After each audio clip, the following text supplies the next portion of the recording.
अस्सलाम वालेकुम everyone. Welcome to my YouTube channel. आप लोगों को जैसा कि आप लोगों को पता है, हमने basic to advance course start किया है, जिसकी 2 वीडियोस हमने अपलोड कर चुके हैं। ट्रेडिंग, क्रिप्टो एंड फॉरेक्स की क्या है, इसकी वीडियो अपलोड हो चुकी है। अगर आप नहीं देखी है वो वीडियो, ये वीडियो देखने से पहले आप वो वीडियो देखें और उसके बाद ट्रेडिंग ट्यूटोरियल देखें कि ट्रेडिंग व्यू जो हम ये सामने मेरे खुला हुआ है, ये किस तरह यूज होता है, इसके टूल्स कौन कौन से हैं। और आज का हमारा लेक्चर है ट्रेडिंग माइंडसेट। हमारा माइंडसेट क्या होना चाहिए, ये जो है ना काफी इंपॉर्टेंट है। अगर आप लोग का माइंडसेट ट्रेडिंग वाला होगा तो आप जो है ना इसमें प्रॉफिटेबल ट्रेड्स कर सकते हैं। आज की वीडियो में हम यही डिस्कस करेंगे कि आपको माइंडसेट क्या रखना चाहिए ट्रेडिंग में आने के लिए। तो सबसे पहले हम चल लेते हैं इस तरफ। ट्रेडिंग में माइंडसेट में 3 चीजें सबसे अहम होती है। सबसे पहला हमारे पास होता है डिसिप्लिन, फेयर एंड ग्रीड। अगर आप में फेयर एंड ग्रीड दोनों है तो आपको इसको कंट्रोल करना पड़ेगा। दूसरा हमारे पास है, तीसरा हमारे पास है, सॉरी, रिस्क मैनेजमेंट। ये तीनों चीजें काफी ज्यादा अहम होती हैं। आप लोगों को इस पे कंट्रोल ही करना है। आपको जो है ना इस पे जो है ना ये नहीं करना कि इसमें से हम डिसिप्लिन नहीं रख कर सकते, रिस्क मैनेजमेंट हमें नहीं आती। आपको ये तीनों चीजें आप में होंगी तो आप जो है ना प्रॉपर ट्रेडिंग कर सकते हैं। वरना जो है ना आप इसमें लॉसेस ही करेंगे और उसके बाद जो है ना ट्रेडिंग छोड़ देंगे और दूसरे स्किल पे सीखने पे फोकस करेंगे। तो सबसे पहले हमने ये इस लेक्चर को रखा, ये स्टार्टिंग इस वजह से कि आपको ये तीनों चीजों को पता चले। हम तीनों चीजों को इन डिटेल बात करेंगे ताकि आप लोगों की जो है ना कंफ्यूजन क्लियर हो सके। सबसे पहले है डिसिप्लिन। हमारा डिसिप्लिन क्या होना चाहिए ट्रेडिंग।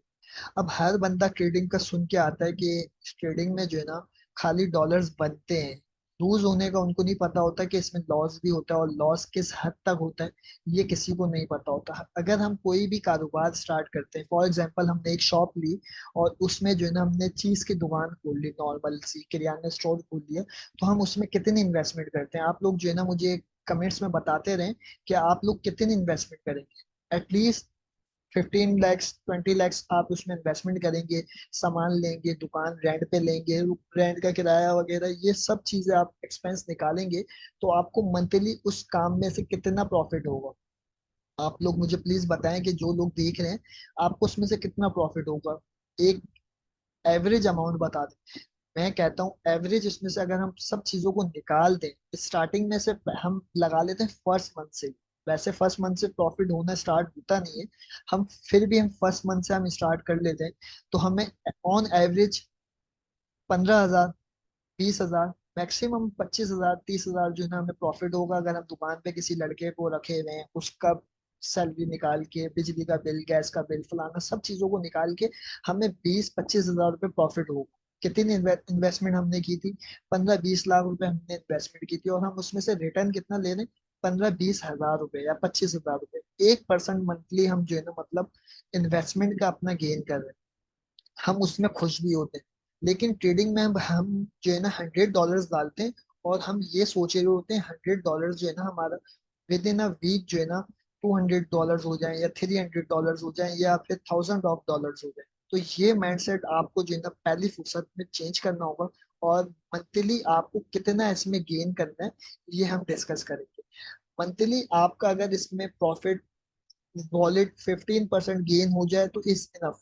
आप जो है ना इसको टोटली आप ये सोचें कि आप एक कारोबार कर रहे हैं, कारोबार में आप आहिस्ता आहिस्ता ही जो है ना जंप करते हैं। ऐसा नहीं कि आप पहले महीने में 25,000 जब कमा रहे थे और अगले महीने से आप जो है ना 5 लाख कमाना शुरू करते हैं और आपकी इन्वेस्टमेंट थी खाली 20 लाख रुपए, 25 लाख रुपए। तो ऐसा बिल्कुल भी नहीं होगा। तो ट्रेडिंग में भी आप इसी तरह से माइंडसेट लेके चले कि आपने अगर इसमें $1,000 डाले, मतलब पाकिस्तानी 3 लाख रुपए डाले। अगर आप पाकिस्तान डॉलर्स में ही हम देखें, आप मंथली अगर $100 भी अर्न कर रहे हैं $1,000 पे, तो इस इनफ काफी है। ये नहीं कि आप इस पे ये सोच रहे हैं और कि मैं इस पे जो है ना $500 बना लूं, $1,000 1x कर लूं वॉलेट को। तो अगर ये माइंडसेट है तो आप इसमें लॉस करेंगे और उसके बाद वापसी इसमें इन्वेस्टमेंट करेंगे, उसके बाद फिर दोबारा लॉस करेंगे। ये हमारा डिसिप्लिन है। इसको जो है ना हमें प्रॉपर लेके चलना है कि अगर हमने अपने कैपिटल का 10-15% महीने में गेन कर लिया तो ये हमारा काम खत्म हो गया। आपकी जॉब थी जो तब 15% कमाने की थी, वो आपने कर ली। अब आप इसको देखेंगे नेक्स्ट मंथ।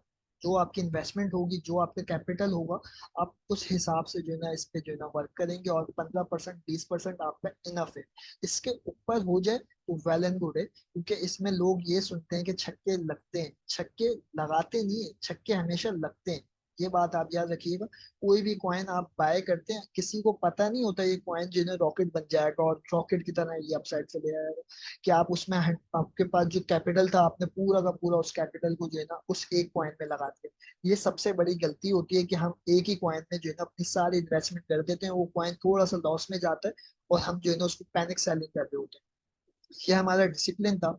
दूसरा हमारे पास आ जाती है रिस्क मैनेजमेंट। ये अगर आपकी प्रॉपर होगी तो आप जो है ना ये सब चीजें एक साथ है। ये नहीं आप इसको अलग कर रहे हैं, इसको अलग कर रहे हैं, इसको अलग, ये सब चीजें एक साथ है।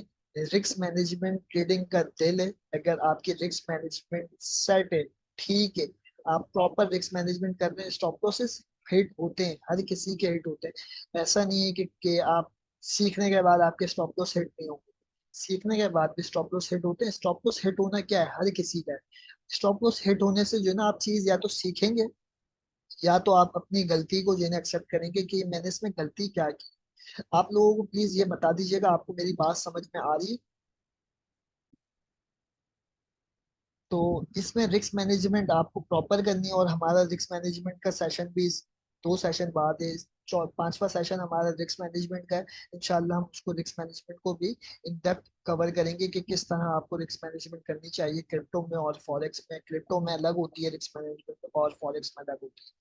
तो रिस्क मैनेजमेंट आपको सीखनी है प्रॉपर। रिस्क मैनेजमेंट पे आपको जो है ना आप अपना जो है ना 100% देना है। ये नहीं कि आप किसी ट्रेड में 20% रिस्क कर रहे हैं और किसी ट्रेड में 1% रिस्क कर रहे हैं। तो रिस्क मैनेजमेंट दिल है ट्रेडिंग का, तो आपको इसमें भी जो है ना कॉम्प्रोमाइज नहीं करना। तीसरा नंबर हमारे पास जो ट्रेडिंग माइंडसेट का है वो है फेयर एंड ग्रेड।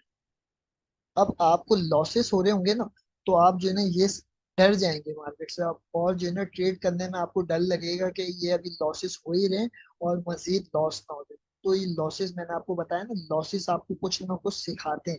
ये नहीं कि आपने एक लॉस किया $100 का और उसके बाद आपने ट्रेडिंग छोड़ के जो है बैठ गए, लॉस हुआ। खैर है, लॉस हुआ किस वजह से, आप ये आपने अपने पास लिख लिया। कॉपी पेन अपने पास लेके बैठा करें, क्योंकि ये चीजें आपको लिखनी होती है कि आपको ये इन किन चीजों पे जो है फोकस रखना है और किन चीजों को इग्नोर करना है। अगर आपने एक कॉइन बाय किया लॉन्ग टर्म का सोच के, डेली टाइम फ्रेम पे देखते हुए आपने कोई कॉइन बाय किया, और उसके बाद आप जो है ना 15 मिनट देखने लग गए, 1 घंटा देखने लग गए, या 4 घंटे का चार्ट देखने लग गए, तो आपका माइंडसेट जो है ना चेंज होते जाएगा। जिस टाइम फ्रेम पे आप जाएंगे उस हिसाब से जो है ना आपका माइंडसेट होता जाएगा। तो बेहतर यही है, आपने जिस टाइम फ्रेम के हिसाब से ट्रेड ली है ना, आप उसी टाइम फ्रेम के हिसाब से ट्रेड को देखें, तो ये बेहतर है। ये नहीं कि आपने ट्रेड जो है ना डेली के हिसाब से दे दी और आप 5 मिनट्स देख रहे हैं, 15 मिनट्स देख रहे हैं, 1 घंटे का चार्ट देख रहे हैं। तो और दूसरा हमारे पास है ग्रेड। आपकी ट्रेड्स प्रॉफिट में जाने लग गई ना, तो आप कहेंगे बस मैं ही हूँ ट्रेडिंग का किंग और मेरे को जो है ना लॉस नहीं होता है, और आप उसके बाद जो है ना रिस्क करने लग जाएंगे ज्यादा, जिसमें आपको जो आपने कमाया होगा ना पूरे वीक में, पूरे मंथ, वो आप एक ट्रेड में जो है ना लॉस कर सकते हैं। तो आप जो है ना ये रिस्क मैनेजमेंट, ये चीज इससे कनेक्टेड है, ये चीज इससे कनेक्टेड है। सारी चीजें कनेक्टेड जो है ना हमारी, वो रिस्क मैनेजमेंट के साथ। तो आप जो है ना रिस्क, अगर फॉर एग्जाम्पल आपके पास $100 है, आप महीने में अगर $15 कमा लेते हैं, $20 कमा लेते हैं, इस इनफ। उसके बाद आप चार्ट देखे ही ना। अब सिग्नल फॉलो करने तक की जहाँ की बात है, सिग्नल फॉलो वो लोग करते हैं जिनके पास टाइम नहीं होता। ट्रेडिंग उनको आती है लेकिन उनके पास टाइम नहीं होता। अगर कोई सिग्नल फॉलो कर रहा है और उसके वो ट्रेडिंग ही नहीं आती, तो वो सिग्नल फॉलो कर ही नहीं सकता। आपको मैं कितनी अच्छी ट्रेड बता दूं, आप सिग्नल फॉलो ही नहीं कर सकते। आपके पास $100 थे, आप पूरे की वो ट्रेड ले ली, वो ट्रेड 2% नीचे जाएगी, आपका तो 2% का $2 का लॉस हो रहा होगा, तो आप पैनिक सेलिंग करना स्टार्ट कर देंगे कि ये किस तरह होगा, स्टॉप लॉस कैसे सेट होगा। तो आप पहले सीखना चाहिए प्रॉपर की ट्रेडिंग होती किस तरह है, सामने वाले ने कोई ट्रेड शेयर की ये तो किस बिहाफ पे शेयर की। तो ये उम्मीद है आपको ये 3 चीजें इसकी इंपॉर्टेंट समझ में आई होंगी। तो अगर समझ में आई है तो प्लीज मुझे बताएं, ताकि हम नेक्स्ट चीजों की तरफ बढ़े। तो अब हमारे पास है ये 7 चीजें। वो 7 चीजों में से ही हमने जो है ना 3 चीजें निकाली थी जो इम्पोर्टेंट थी। अब ये 7 चीजों को हमें किस तरह जो है ना लेके चलना है, ये आप लोगों के साथ में इसमें डिस्कस करता हूँ। तो सबसे पहले मैं आपको बता दूं माइंड सेट की इम्पोर्टेंस क्या है। ये चीज जो है ना ट्रेडिंग साइकोलॉजी, ये इसकी वीडियो का टॉपिक है हमारी। तो इसमें हम कवर कर रहे हैं discipline, emotions, patience, risk management, learning और गोल्स आपके क्या होने चाहिए, टारगेट्स क्या होने चाहिए, आपकी थिंकिंग क्या होनी चाहिए ट्रेड लेने से पहले। ये हम चीजें इसमें डिस्कस करेंगे। तो आपको सबसे पहले मैं ये बता दूं, क्रिप्टो में, फॉरेक्स में, किसी भी मार्केट, आपको ट्रेड सेटअप जो है ना इतना इंपॉर्टेंट नहीं होता जितना आपका जो है ना माइंड सेट होता है। टेक्निकल एनालिसिस आप सीख लें, फंडामेंटल सीख लें, सेंटिमेंटल सीख लें, ये चीजें इतनी इंपॉर्टेंट नहीं है। जो ये चीज हमारा जो आज का लेक्चर है 45% जो है ना ट्रेडिंग पे है। सही है, ट्रेडिंग में 45% रोल इसका है। अगर आपको 45% ये आ गया, उसके बाद हमारे पास रिस्क मैनेजमेंट आ जाती है, दूसरी चीजें हमारे इसमें पास आ जाती है। तो हमारा माइंडसेट, डिसिप्लिन, ये सब चीजों को कवर होना चाहिए। इन सब चीजों की नॉलेज हमें होनी चाहिए कि हमें इस चीजों को कैसे कवर करना। Fundamental analysis, technical analysis, sentimental analysis, ये चीजें ट्रेडिंग में 5% है। 5% सही है। और ये ट्रेडिंग माइंडसेट हमारा 45% है। और हमारे पास जो रिस्क मैनेजमेंट है ये 45%। उसके बाद जो 10% बचता है हमारे पास, वो जो है ना हमारा इमोशंस है। इमोशंस जो है ना हमारे पास, वो इमोशंस है। अगर आपके इमोशंस जो है ना सेट नहीं हो रहे, तो आप पहला इमोशंस पे सेटिंग करें। आप डेमो ट्रेड्स वगैरह करें ताकि आपके इमोशंस जो है ना कंट्रोल में आ सके और ट्रेडिंग वाले इमोशंस बन सके। तो डिसिप्लिन हमारा क्या होना चाहिए ट्रेडिंग में, कोई एक बंदा बता सकता है हमारे?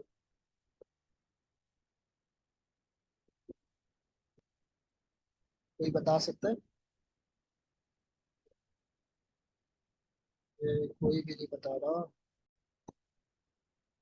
डिसिप्लिन आपको ये रखना है कि आप जो चीज सीख रहे हैं ना, साथ साथ अपने पास जर्नल पे लिखते रहें कि ये मैंने आज चीज सीखी है, ये ट्रेड सेटअप मैंने आज बनाया है। फॉर एग्जांपल आपने ये ट्रेड लगाई, मैं आपको एक, ये आपने ट्रेड बनाई, इसका टारगेट वगैरह जो था ना, आपने वो एक जर्नल पे लिख लिया और आप इसको डेमो ट्रेड कर रहे हैं।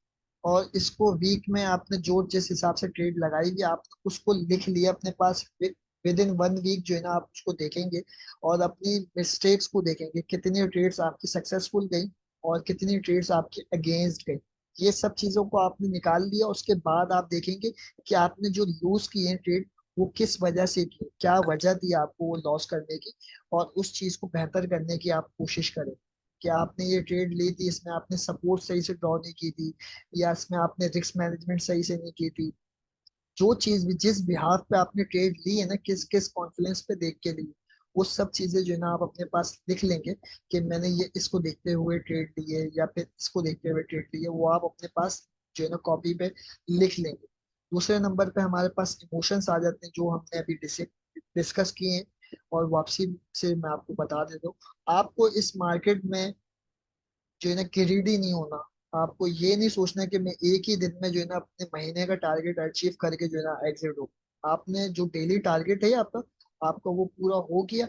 अब आप जो है ना एग्जिट हो जाए और नेक्स्ट डे जो है ना ट्रेड करने का इंतजार करें। और ये नहीं होता कि आप रोज ट्रेड करेंगे, आपके सामने रोज ट्रेड बन के आएगी, ऐसा बिल्कुल भी नहीं होता। कुछ दिन ऐसे भी होते हैं जिसमें आपको जो है ना ट्रेड सेटअप नहीं मिलता। अभी अगर हम क्रिप्टो की बात कर लें, क्रिप्टो पे बीटीसी की अगर सेल बन रहा है, तो आप किसी भी फॉरेक्स, सॉरी, किसी भी क्रिप्टो पेयर को ले लेंगे, तो वो जो है ना बाय भी करेंगे तो क्रिप्टो का बीटीसी ड्रॉप होगा, तो सारे जो है ना एनालिस्ट फेल हो जाए। सबसे पहले हमें देखना होता है क्रिप्टो को, बीटीसी को, सॉरी। तो ये चीजें सब चीज से पहले हैं और आप लोगों को इस पे फोकस करना चाहिए। तीसरे नंबर पे हमारे पास आ जाता है पेशेंस। हमने कोई ट्रेड सेटअप बनाया, डेली टाइम फ्रेम पे बनाया, और हम सोच रहे हैं इसको हम जो है ना सीएनपी पे, करंट मार्केट पे जो है ना एंट्री ले लें। तो ऐसा बिल्कुल भी नहीं होता। आपने वो पहले ये सोचना है कि ये किस एंट्री लेवल तक आ सकता है, किस लेवल से ये बाउंस हो सकता है। आपको उस जोन से एंट्री लेनी है। ये नहीं कि आप एक जगह सोच रहे हैं कि यहाँ से भी ऊपर जा सकता है और यहाँ से भी ऊपर जा सकता है। मैं आपको एक चार्ट पे ड्रॉ करके भी बता देता हूँ। मार्केट चल रही है, इस जोन में चल रही है, मैं इसको कलर करता हूँ व्हाइट ब्लैक। मार्केट चल रही है, मार्केट इस जोन में चल रही है और आप जो है ना वेट कर रहे हैं यहीं से एंट्री लेने, इस जोन से आप एंट्री लेने का सोच रहे हो, और एक आपके पास ख्याल ये भी है कि मार्केट ड्रॉप होके इस लेवल तक आ सकती है, तो आप बेहतर ये है ना कि इधर से एंट्री अगर आप ले रहे हैं तो बेहतर ये है कि आप इस जोन से एंट्री लें या लिमिट ऑर्डर के जरिए लें या करंट मार्केट से लें इस जोन में आने के बाद। कुछ लोग ऐसा करते हैं कि वो जो है ना बोलते हैं कि हमारे से एंट्री मिस ना हो जाए, वो यहाँ से भी एंट्री ले लेते हैं। सही है, ये फैसला भी अच्छा है, लेकिन अगर आपको इस पूरे ट्रेड में $100 का रिस्क करना है तो आप इस जोन में जो है 25% की एंट्री ले। मजीद ड्रॉप होने पे आप इसमें फंड्स जो है लेयर्स के जरिए ऐड कर सकते हैं। ये नहीं कि आपने इसी जोन में पूरी एंट्री ले ली और अब ये ट्रेड नीचे आई, जिस जोन में आपने सोचा था कि इस जोन तक आ सकती है, तो आप इस जोन में डर गए और आप बोलने के बस ये अब जो है ना मैं यहाँ से एग्जिट हो जाता हूँ, यहाँ से दोबारा एंट्री लेता हूँ। यहाँ पे यहाँ से यहाँ तक आने पे जो आपको लॉस हुआ होगा वो 5-8% का होगा। उसके बाद ये मार्केट ऐसा होगी, यहाँ से अपसाइड मूव करेगी और यहाँ से नीचे आ जाएगी, तो आपने स्टॉप लॉस ही यूज नहीं किया हुआ होगा। तो आपको रिस्क मैनेजमेंट के साथ साथ पेशेंस के साथ साथ पेशेंस जो है ना रिस्क मैनेजमेंट पे डिपेंड करते हैं। ये सब चीजें जो है ना कनेक्टेड है रिस्क मैनेजमेंट के साथ। आप रिस्क मैनेजमेंट को हल्का नहीं लीजिएगा, ये काफी ज्यादा इंपॉर्टेंट है। ट्रेडिंग में अगर रिस्क मैनेजमेंट आपको नहीं आती, आप ट्रेडिंग ही ना करें, मेरी तरफ से ये मैं आपको। तो रिस्क मैनेजमेंट हम देखते हैं, रिस्क मैनेजमेंट पे हमको क्या चीज पे फोकस करना चाहिए और किस चीज पे फोकस नहीं करना चाहिए। रिस्क मैनेजमेंट टोटली हम इसको डिस्कस करेंगे इन डेप्थ रिस्क मैनेजमेंट के सेशन में, लेकिन मैं आपको इसमें एक शॉर्ट सा जो है ना इसका इंट्रो दे देता हूँ। रिस्क मैनेजमेंट अगर आपको करनी है तो आपको स्टॉप लॉस यूज करना पड़ेगा। स्टॉप लॉस ही आप यूज नहीं करेंगे तो आपकी रिस्क मैनेजमेंट किस तरह होगी। आपने कोई ट्रेड प्लान की कि ये ट्रेड यहाँ से अपसाइड मूव ले सकते हैं, लेकिन आपने उसका यही नहीं सोचा कि ये किस साइड से नीचे जाएगी तो ये ट्रेड अगेंस्ट चले जाएगी। बहुत से लोग स्टॉप लॉस यूज नहीं करते, स्टॉप लॉस से जो है ना वो डरते हैं। स्टॉप लॉस जो है ना ट्रेडर का फ्रेंड होता है, मैंने अपनी कवर फोटो पे भी यही लगाया हुआ है। स्टॉप लॉस जो है ना ट्रेडर का फ्रेंड होता है, स्टॉप लॉस से आप लोगों को घबराना नहीं है। रिस्क मैनेजमेंट आपकी जो रिस्क मैनेजमेंट कैपिटल के हिसाब से बन रही है, आप वो रिस्क जो है ना उस ट्रेड पे करें। स्टॉप लॉस हिट होता है, खैर है, मूव ऑन करें नेक्स्ट ट्रेड सेटअप की तरफ, उसको भी लें। जो रिस्क मैनेजमेंट आपने पहले ट्रेड पे की थी वही दूसरी पे करें। अब जो प्रोबेबिलिटीज होती है ना ट्रेड की, उस हिसाब से रिस्क किया जाता है। हम इसको डिस्कस करेंगे नेक्स्ट सेशन में कि किस तरह किस ट्रेड पे हमें कितना रिस्क करना है और किस ट्रेड पे हमें कम रिस्क करना है। दूसरा हमारे पास आ जाता है, हमें लर्निंग साथ साथ करनी चाहिए। जो आपके लॉस हो रहे हैं, जो आपको प्रॉफिट हो रहा है, आपने कोई ट्रेड ली, वो प्रॉफिट में गई किस वजह से गई, उसके पीछे आपने क्या क्या कॉन्फिडेंसेस ली हुई थी, वो आप अपने पास लिख लेंगे कि ये मैंने ट्रेड जो सक्सेसफुल गई है इस वजह से गई है। मैंने इसमें 5 सक्सेस वो कॉन्फिडेंसेस लिए हुए थे, 10 लिए हुए थे, 15 लिए हुए थे या एक लिया हुआ। दूसरा, अगर वो हमारे अगेंस्ट जाती तो किस क्या क्या हमने उसमें कॉन्फिडेंसेस ऐड किए हुए थे और किस उसके बाद वो अगेंस्ट गई है हमारे। ये सब चीजें हम अपने पास लिख लेंगे और लर्निंग साथ साथ उसको जो है ना बेहतर से बेहतर बनाने की कोशिश करेंगे। 6 नंबर पे हमारे पास आ जाता है रियलिस्टिक गोल्स। हमारे गोल्स क्या होने चाहिए। आपको जो चार्ट बता रहा हूँ ना, जो आपको चार्ट बता रहा हूँ, चार्ट ही आपका गोल है। अगर आपको चार्ट बता रहा है कि यहाँ से मार्केट नीचे जा सकती है, आपने जो सेकंड पीपी रखा हुआ है उससे मार्केट नीचे जा सकती है, तो आप वहीं पे अपनी कंप्लीट पोजीशन एग्जिट करेंगे और वेट करेंगे कि मार्केट कहाँ तक नीचे आने के बाद बाउंस हो सकती है। ये भी आपको ये जो मैं बाउंस होने वाली बातें कर रहा हूँ, ये आपको उम्मीद समझता हूँ मैं कि आपको ये भी समझ में नहीं आ रही होगी, क्योंकि ये हमारा बेसिक लेवल्स का कोर्स में हमने ये इंक्लूड किया हुआ है। क्योंकि ये चीज आपको स्टार्टिंग से ही पता होनी चाहिए ताकि आप ये फैसला कर सके कि मुझे ट्रेडिंग करनी चाहिए या नहीं करनी चाहिए। अगर आपके पास कैपिटल नहीं, काफी लोगों ने कमेंट्स भी किए हुए थे अगर हमारा लो कैपिटल हो तो हम किस तरह उसको ट्रेड कर सकते हैं। अगर आपका $100 का कैपिटल है, अगर आप स्पॉट ट्रेडिंग कर रहे हैं तो आप क्या कमा लेंगे इसमें से? 10%, 8%, वो भी किस तरह से रिस्क मैनेजमेंट करके। तो ये $10 आप कमा लेंगे $100 पे, ये आपको सुटेबल नहीं है, क्योंकि स्पॉट ट्रेडिंग या फ्यूचर ट्रेडिंग जो भी आप करते हैं, मिनिमम ट्रेडिंग में जो कैपिटल रिक्वायर्ड होता है वो $1000+ होते हैं। अगर आप में $1000+ नहीं है तो आप प्लीज लर्निंग पे ज्यादा फोकस करें, और जब ये चीज सीख जाए तो अपना ये चीज कोशिश करें कि ये अपनी स्किल किसी को सिखाएं, पेड कोर्सेज करें या फिर आप किसी कम्युनिटी में ज्वाइन हो उधर बताएं कि आपके पास क्या स्किल है, आप क्या कर सकते हैं, अपना कैपिटल इंक्रीज करने की कोशिश करें। ये नहीं कि आप जो है ना बस इंतजार कर लें कि कोई जादू की झड़ी लगे और आपके पास पैसे आ जाए। पैसे ऐसे ही नहीं आते। और याद रखना, ट्रेडिंग में पैसा किसी का लेके नहीं आता, मामू का, चाचू का, ताया का, या किसी का भी। क्योंकि ये ट्रेडिंग जो है ना 100% प्रोबेबिलिटीज का गेम है। इसमें 100% कुछ भी नहीं है कि आप ट्रेडिंग में आएंगे और प्रॉफिट ही कमाएंगे। हर सक्सेसफुल ट्रेडर को लॉस होता है। अब लॉस कितना होता है वो जिसको जो ट्रेडर है आप उससे पूछिएगा। मैं भी आपको बता देता हूँ, मुझे काफी ज्यादा लॉसेस हुए हैं, काफी ज्यादा मैंने लॉसेस किए हैं, उसके बाद सीखा, फिर ट्रेडिंग, फिर प्रॉफिट हुआ, फिर लॉस हुआ। फाइनली अल्हम्दुलिल्लाह कि अब मैं जो है ना इसमें ट्रेडिंग में सक्सेसफुल हूँ। दूसरा हमारे पास आ जाता है पॉजिटिव थिंकिंग। आपकी थिंकिंग क्या होनी चाहिए, ये चीज अहम है। आपने एक ट्रेड एग्जीक्यूट की, बाय की या सेल की, जो भी आपको सही लगी, आपने वो ट्रेड एग्जीक्यूट की और वो ट्रेड उस वक्त प्रॉफिट में चल रही है, तो आपके सेंटिमेंट्स ऑलरेडी पॉजिटिव में ही होंगे। जब तक वो नेगेटिव में नहीं जाएंगी आपकी थिंकिंग जो है ना चेंज नहीं होगी। अगर वो पॉजिटिव में चल रही है ट्रेड, तो आप यही सोच रहे होंगे ट्रेड जो है ना मजीद प्रॉफिट में आ सकती है।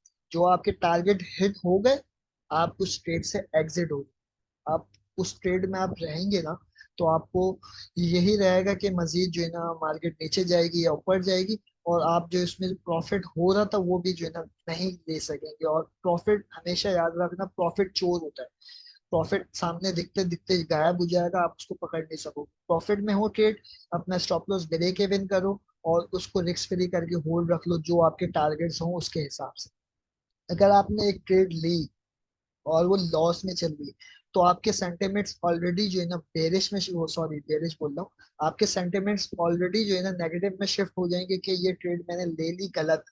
अब जो है ना ये ट्रेड का मेरा स्टॉप लॉस होगा या मजीद लॉस होना शुरू हो जाएगा। और आप लोग में से कितने लोग ऐसे भी होंगे जो स्टॉप लॉस ही यूज नहीं करते होंगे, जिसकी वजह से वो पैनिक सेलिंग कर रहे होंगे, डिप्रेशन में आ जाते होंगे, अपने वॉलेट वॉलेट जो है ना वॉश करके बैठ जाते हैं। तो सबसे पहले जो है ना आपको स्टॉप लॉस यूज करना है।